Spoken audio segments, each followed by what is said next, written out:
The Center for Social Media, showcasing and analyzing media for social justice, democracy, and civil society.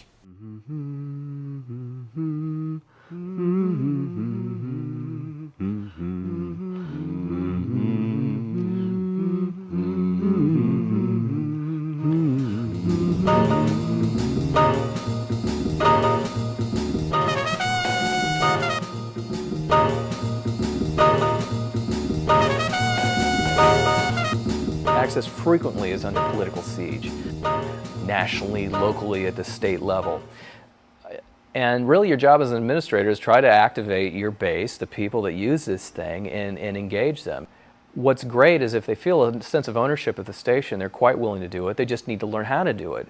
We do, social activist groups, certainly, but we work with a lot of arts organizations, too. I mean, there's just such a wide variety of very interesting stuff that goes on across the city. Raising awareness of that kind of stuff, I think, is really important, and it really shows kind of the diverse fabric of the city and how really varied and interesting things can be. We're always looking around to see who's not here, right? Kind of comparing it to the demographics of the city, comparing it to the issues that are addressed in the city or seem to be of concern to people. Is that stuff being reflected here? Is there any interest there? Part of it is looking at what the groups need, but I think the other side is looking at the niche that a public access cable station can fill. What is the media gap that commercial media is leaving? Which is a huge one. That part's pretty easy because there's just lots of stuff they ignore that they're not interested in. One of the benefits for access of all the media consolidation that's going on is that there is a shrinking of local content that's being created. Well, we fill right into that niche, and I think in a lot of ways we're approaching it in a much more interesting way than those television stations would have been anyway. Tired of getting shorted hours on our checks, having days of pay taken away from us, having hours of pay taken away from us, and we're here to demand that management of Elite begin paying people on time.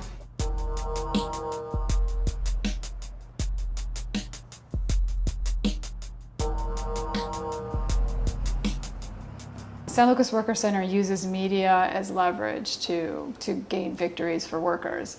So CAN TV has really been tremendous in supporting all of our actions and events, coming out, covering the events, and this gives workers a chance to have a public voice and to take on a public role and to give their testimony. And it's not just 50 people listen to their testimony, but it's possibly being televised in the future to a much wider audience. So it really helps workers develop as leaders to take on those public roles and to be covered by the media.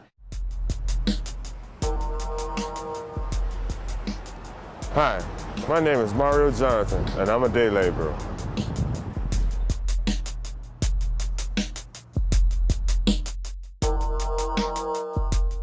I think part of the trick in access is always you've got to sort of prove its worth. Like, why would I spend the money on classes and spend all that time in classes and learn to be kind of a so-so video maker without really knowing that this is ever going to pay off? Well, when we do one for them and they start getting calls in their office and they go, wow, holy cow, this is really good.